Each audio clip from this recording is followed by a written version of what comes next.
अस्सलाम वालेकुम। अगर आप न्यूज़ देख रहे होगे तो आपको यह तो पता ही होगा कि रिया चक्रवर्ती के साथ क्या हो रहा है, पबजी क्यों बैन हो गया और किस वीडियोस पर कितने डिसलाइक्स आ रहे हैं। माफ करना दोस्तों, पर ऐसा ही कुछ होता दिख रहा था। जहां पर न्यूज़ चैनल्स को जेडबलई exams, rapid rise in corona cases, GDP downfall को कवरेज देना था, वहां पर अगर कुछ गिने चुने न्यूज़ चैनल्स को छोड़ दे तो बाकी सब यही दिखा रहे थे। तो आज के इस वीडियो में हम बात करेंगे जीडीपी ग्रोथ की।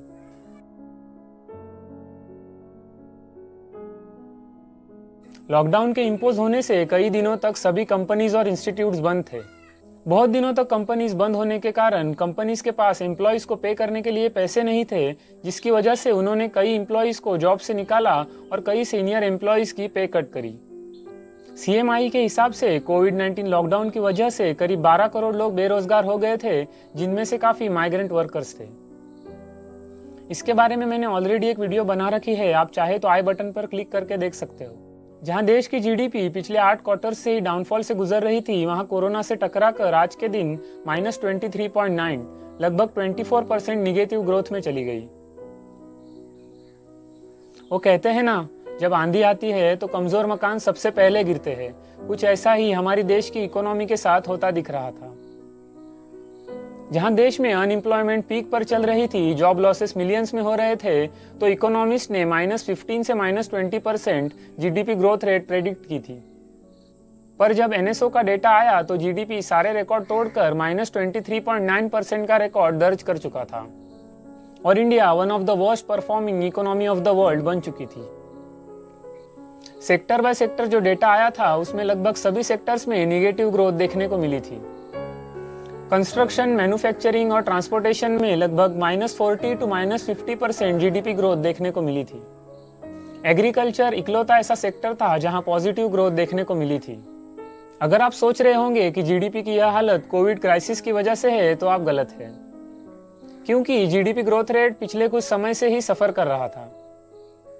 क्वार्टरली एवरेज की बात करें तो 2017-18 में 6.7, 2018-19 में 6.9 और 2019-20 में गिरकर सीधा 4.3 आ चुका था। क्वार्टर बाय क्वार्टर रेट नीचे आ रहा था और 2020-21 के फर्स्ट क्वार्टर में निगेटिव में चला गया।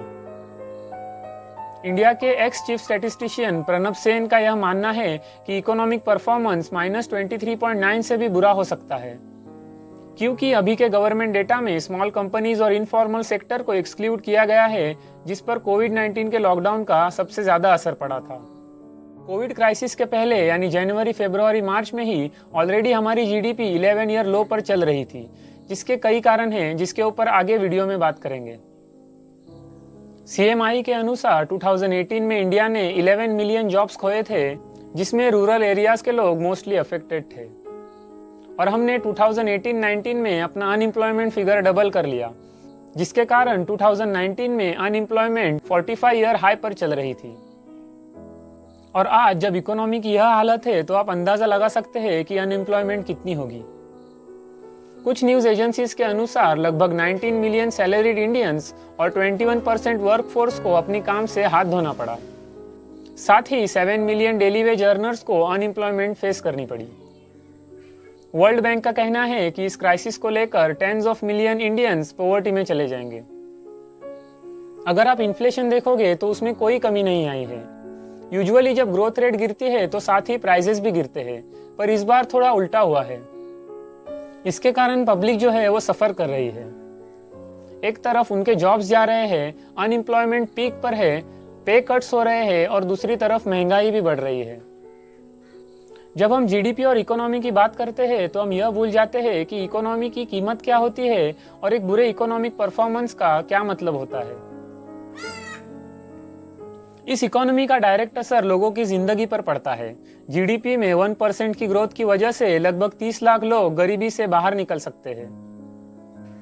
इकोनॉमी की यह हालत की वजह गवर्नमेंट के कुछ पुराने डिसीजंस भी रहे हैं, जैसे demonetisation one of the worst economic policy साबित हो चुका है, bank fraud, bad economic policies, GST की यह हालत जहां पर मैसिव कलेक्शन की बात हो रही थी उसका उल्टा होता दिख रहा है, प्रॉफिटेबल पीएसयूज को बेचना, ऐसे ही कुछ डिसीजंस की वजह से पिछले 8-10 क्वार्टर से ही जीडीपी ग्रोथ रेट में डाउनफॉल दिख रहा था और अब क्राइसिस में आकर इसकी हालत बद से बदतर हो गई है।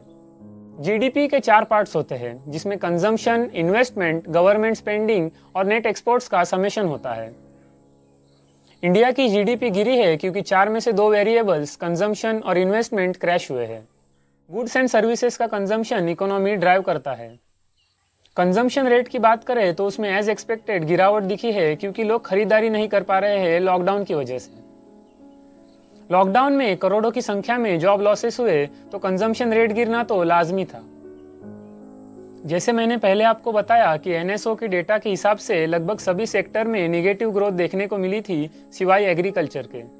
कई इकोनॉमिस्ट का यह मानना है कि माइग्रेंट्स जिन्होंने लॉकडाउन के चलते अपनी जॉब्स खोई थी उन्होंने फिर से फार्मिंग शुरू की, जो एग्रीकल्चर सेक्टर में पॉजिटिव ग्रोथ होने का एक प्रमुख कारण है। अगर इन्वेस्टमेंट की बात करें तो इस सिचुएशन में जहां कोई पैसा खर्च नहीं करना चाहता वहां कोई कंपनी क्यों इन्वेस्ट करेगी, कोई नई कंपनी क्यों खोलेगा और कोई बिजनेस क्यों एक्सपांड करना चाहेगा। जहां हेल्दी बिजनेसेस भी लोन लेने में हिचकिचा रहे हैं वहां नई कंपनी क्यों लोन लेगी। बात करें नेट एक्सपोर्ट्स की तो एक्सपोर्ट्स में बढ़त दिखी है, पर क्योंकि इंपोर्ट में काफी गिरावट आई है इसलिए ओवरऑल नेट एक्सपोर्ट्स में गिरावट दिखी है। इंडिया में ऑयल की बहुत डिमांड है और इसी वजह से इंडिया में काफी मात्रा में ऑयल इंपोर्ट किया जाता है। अब क्योंकि लॉकडाउन की वजह से सभी फैक्ट्रीज और व्हीकल्स बंद है, इस वजह से ऑयल की डिमांड में भी गिरावट देखने को मिली है। ओवरऑल ऑयल की डिमांड कम हुई है, जिस वजह से ऑयल के प्राइसेस और वैल्यू दोनों कम हुए हैं। ऑयल के अलावा बाकी इंपोर्ट्स भी कम हुए हैं। अगर गवर्नमेंट स्पेंडिंग्स की बात करें तो इसमें इंक्रीमेंट दिखी है। पिछले कुछ क्वार्टर से जो जीडीपी डाउनफॉल हो रही थी उसकी एक वजह यह थी कि गवर्नमेंट के पास पैसे नहीं थे। जैसे कि मैंने आपको बताया कि गवर्नमेंट के कुछ स्टेप्स और बैड इकोनॉमिक पॉलिसीज की वजह से गवर्नमेंट अपना फिस्कल डेफिसिट पूरा नहीं कर पा रही थी, जिस वजह से उन्होंने कंपनीज के रिजर्व फंड्स कलेक्ट किए, जिससे कंपनीज ग्रो करती है। इस वजह से कंपनीज के कैश रिजर्व्स भी खत्म हो गए और कंपनीज की ग्रोथ भी रुक गई। अब जब ग्रोथ हो नहीं रही थी तो गवर्नमेंट ने कुछ कंपनीज को प्राइवेटाइज करने का सोचा और कुछ को बेचने का सोचा। एक रिपोर्ट आई थी जिसमें बताया गया था कि लगभग 46 पीएसयूज को या तो बेचा जाएगा या तो प्राइवेटाइज किया जाएगा। कुछ कंपनीज जो घाटे में चल रही थी उनके साथ तो फिर भी ठीक था, पर Bharat petroleum, ONGC, LIC, BPCL, HAL जैसे कंपनीज का नाम भी यह सूची में आया था। इस पर गवर्नमेंट ने 2019-20 में लगभग 1,05,000 करोड़ कमाने का अनुमान लगाया, जिससे शॉर्ट टर्म में गवर्नमेंट के पास स्पेंडिंग के लिए पैसा तो आया पर नेशनल एसेट से हाथ धोना पड़ा। कहते हैं कि डेवलप्ड कंट्रीज की जीडीपी में लगभग 20% पीएसयूज का कंट्रीब्यूशन होता है। तो अभी आप सोचिए कि इसका लॉन्ग टर्म में क्या इफेक्ट पड़ेगा। हालांकि अभी लॉकडाउन हटाया जा रहा है और जीडीपी ग्रो होने के पूरे चांसेस हैं। अभी यह देखना होगा कि जीडीपी कितनी ग्रो करती है, लॉन्ग टर्म में इसका क्या इफेक्ट पड़ता है और गवर्नमेंट इकोनॉमी को रिवाइव करने के लिए क्या स्टेप्स लेती है। आज के वीडियो में बस इतना ही। अगर आपको वीडियो पसंद आई हो तो लाइक कीजिए और अपने दोस्तों के साथ शेयर कीजिए। अगर चैनल को सब्सक्राइब नहीं किया है तो चैनल को भी सब्सक्राइब जरूर कीजिएगा।